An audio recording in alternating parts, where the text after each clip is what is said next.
Roger, you won Brisbane coming in here. How would you rate your form coming into this year's Australian Open? Better than last year, and probably similar good to other years, because I always come to Australia feeling really refreshed and usually good about my game. That's also why I think I've played so well over the years here. So this year's another good year, but then again I'm always very cautious. You know, I don't want to almost feel too good in practice and too good away from the courts. I feel like then it's not real. You know, it's supposed to be difficult. It's supposed to be pressure and all that. So I talk it down a little bit, and I'm just really focused on my first round and see where it takes me from there, because the draw is tough for everybody. Margins are small these days, you know, even in a first round. So I'm aware of that test. And you've accomplished almost everything there is in tennis: 17 slams, 5-time year-end #1. What still motivates you coming into a new season and the first major of the year?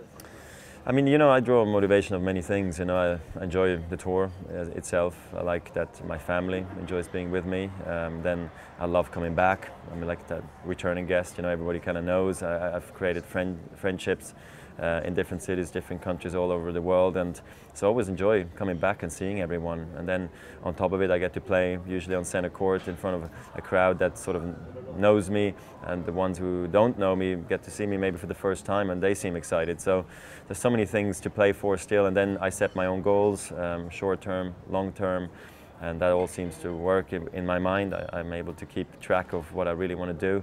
And now I'm in a phase where I just really want to focus on the Australian Open. And then after that I got some vacation, then I'm going to figure out the plan for this year, what really the big goals are supposed to be.